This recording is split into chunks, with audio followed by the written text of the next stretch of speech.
ऐसे लोग मेहनत करें और हम लोग ऐसे इनका सहयोग करते रहें। मेहनत और कुछ करने का जुनून, कुछ ऐसी ही कहानी है बाराबंकी के इस व्यक्ति की। तस्वीरों में आप देख सकते हैं रात का लगभग 12 बज रहा है और बाराबंकी की गलियों में यह व्यक्ति घूम घूम कर पेड़ पौधे बेच रहा है। न सिर्फ पेड़ पौधे बेच रहा है बल्कि ईमानदारी से अपना जीवन यापन कर रहा है और कई किलोमीटर दूर से बाराबंकी आकर लोगों के बीच में पर्यावरण की एक अनूठी अलख भी जगाने का प्रयास कर रहे हैं। लोग इनसे जुड़ते हैं। रात में जब ये पौधे बेचने निकलते हैं तो लोग आते हैं, इनसे खरीदारी करते हैं और प्रयास करते हैं कि इनको वाजिब दाम दे सकें। और लोगों का यह भी कहना है कि ये यहाँ पर जो पौधे देते हैं ये अन्य जगहों की अपेक्षा कम कीमत में देते हैं। क्या है इनकी कहानी? जुड़े रहिए मेरे साथ, देखिए ये रोचक सफर। अच्छा, वो जो मनोज वाला तखत पड़ा है पतंग वाला, वही सोवत है। पूरी पेड़ पौधा दिखाने में, बेचने में और लगाने में अच्छी चीज है। जीवन की कठिनाइयां अक्सर इंसान को तोड़ देती हैं, लेकिन कुछ लोग इन्हीं कठिनाइयों से शक्ति पाते हैं और दूसरों के लिए मिसाल बन जाते हैं। बाराबंकी के सतरिक क्षेत्र के मनेरा गांव के रहने वाले बबलू यादव उन्हीं लोगों में से एक हैं। कुछ साल पहले हुए एक सड़क हादसे ने बबलू यादव की जिंदगी बदल दी। इस हादसे में जहां उन्होंने अपने भाई को खो दिया, वहीं उनके पैर में भी गंभीर चोट आ गई। चलने फिरने में असमर्थ होने के बाद अब उनका सहारा सिर्फ उनकी ट्राईसाइकिल है। लेकिन बबलू यादव ने अपनी कमजोरी को अपनी हार नहीं बनने दिया। ट्राईसाइकिल पर आप पेड़ पौधे रखकर चल रहे हैं, कब से बेच रहे हैं? क्या है? 3 साल हो गए। अच्छा। एक्सीडेंट हो गया था हमारा। भाई दूसरा चला था गाड़ी, लेकिन वो तो खत्म हो गया था, हम बच गए थे। ऑपरेशन पेट पे भी हुआ था। ये जो तो पैसा डॉक्टर ज्यादा बोले, उतना पैसा रहा नहीं, तो हम नहीं करा पाए। तो अपना हम काम ही पौधे का करो। पेड़ पौधे कहाँ से लाते हो? अपने घर पे सब बनाते हैं पौधे, नर्सरी। अपने घर पे देने भाई, यही में जुटे रहते दिन भर। अब जाएंगे सुबह यहाँ से 12 बजे तक, फिर यही में जुट जाएंगे, फिर शाम मनेरा। सतरिक? हाँ, सतरी के पहले। अरे यहाँ से लमसम 7 किलोमीटर पड़ेगा। 8। अच्छा। डेली आते हैं? दूसरे दिन आते हैं, एक दिन छोड़ के, और संडे को आएंगे। फिर कहाँ कहाँ तक जाते हैं? बस यहीं जाते हैं और वहाँ निकल जाते हैं स्टेशन पे।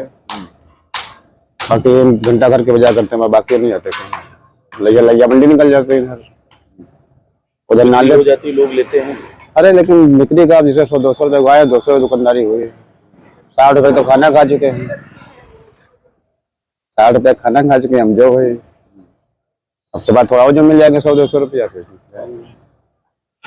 अच्छा, तो ये क्यों सोचा कि पेड़ पौधे ही बेचें, और भी सामान बेच सकते थे? अरे तो बाबू जो पौधे सामान बेच सकते, लेकिन अब क्या यहाँ मान दल के ज्यादा हमको ये कि हाँ भाई अच्छा काम करते हैं, पौधा बेच रहे हैं। फिर मसाला मसाला हम नहीं बेचते वो हमारे शॉप में।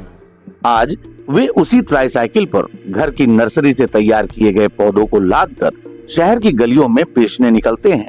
आमदनी के लिए तो यह उनका काम है, लेकिन उनके पीछे का उद्देश्य कहीं अधिक बड़ा और प्रेरणादायी है। उनका मानना है कि अगर वे चाहें तो पान मसाला या अन्य सामान बेच सकते थे, लेकिन उन्होंने प्रकृति से प्रेम और पर्यावरण बचाने के संकल्प को अपनी जीविका का साधन बना डाला। क्या नाम है आपका? हरिओम गुप्ता। ये पौधे बेचने यहाँ पर आए, आप इनसे पौधे ले रहे हैं? इतनी रात में पौधे दिन रात हम तो देखते हैं इनको, कई बार हैं दिन में ही निकलते हैं, लेकिन अभी हमने देखा अचानक, तो हमने कहा लो पौधे इनसे लिए जाएं। रात में इतनी रात देर रात काम कर रहे हैं भाई, अपंग होने के बावजूद ये देर रात काम कर रहे हैं, तो हमारा मन हुआ पौधे ले लें इनसे। कितने रुपए के दिए? क्या क्या लिए पौधे आपने?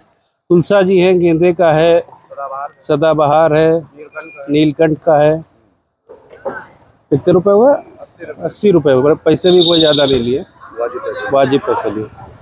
जब लोग उनसे पौधे खरीदते हैं तो वे केवल हरियाली ही घर नहीं ले जाते, बल्कि बबलू यादव के संघर्ष, साहस और पर्यावरण प्रेम की कहानी भी साथ ले जाते हैं। उनकी मुस्कान और समर्पण लोगों को यह एहसास कराते हैं कि असली ताकत मन की होती है, शरीर की नहीं।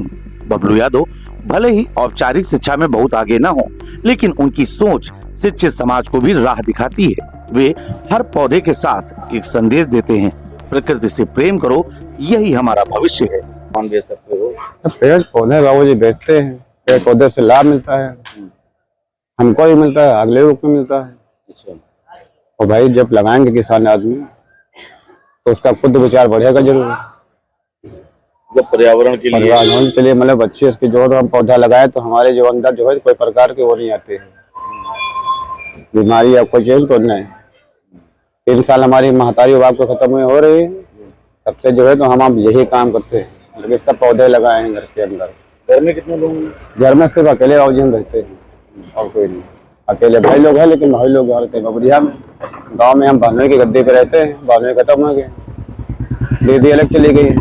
पढ़े लिखे कितना? पढ़े लिखे 8वां। बबलू सिर्फ पौधे नहीं बेच रहे, बल्कि पर्यावरण जागरूकता के ध्वजवाहक बनकर समाज को नई दिशा भी दे रहे हैं। क्या नाम है भैया? सुधीर वर्मा। अच्छा, ये रात में लगभग 12 बज रहा है और आप पौधे खरीद रहे हैं इस व्यक्ति से? एक्चुअली मैं इनको देख रहा हूँ, इतनी मेहनत से बेच रहे हैं रात में। ये काफी आदमी सज्जन लगे हमें, और जिस कंडीशन से काम कर रहे हैं आज के समय में, ईमानदारी से बहुत अच्छा लगा मुझे। और लोग दिव्यांग होते हैं तो भीख मांगने लगते हैं, उससे बहुत अच्छा है ये। और पौधे ही बेच रहे हैं सबसे बड़ी बात। जी जी हाँ। तो कहाँ जा रहे थे आप? मैं आवाज विकास जा रहा था। क्या क्या पौधे लिए आपने? हमने लिए, एक लिया है जराकुश का, एक तुलसी का और एक सदाबहार का। बबलू यादव की जिंदगी हमें सिखाती है कि परिस्थितियां चाहे कैसी भी हों, यदि इरादे नेक हों तो इंसान दूसरों के लिए प्रेरणा बन सकता है। भाई पेड़ पौधे हमारी शौक है बेचने की, तो पेड़ पौधे का प्रयास करें, इससे जो है बहुत लाभ मिलता है, परिवर्तन ज्यादा भी होता है, अच्छी चीज है। अच्छा, योगी सरकार अभी जो है पौधारोपण का अभियान चलाई है, सुने होंगे कहीं से, एक पेड़ माँ के नाम। क्या है अभियान, कैसा, अच्छा लगा है? अच्छी चीज है? बहुत बढ़िया चीज है, अच्छी चीज है भाई। पेड़ पौधे लगाने तो बहुत लाभ है, अच्छी चीज है पेड़ पौधा लगाना। हम आशा करते हैं प्रदेश सरकार ऐसे जागरूक प्रहरियों पर ध्यान देगी और उन्हें मजबूत बनाने की दिशा में सकारात्मक प्रयास भी करेगी। द कैमरा 199 की यह एक्सक्लूसिव स्टोरी आपको कैसी लगी? अपनी राय हमें हमारे कमेंट बॉक्स में जरूर बताएं।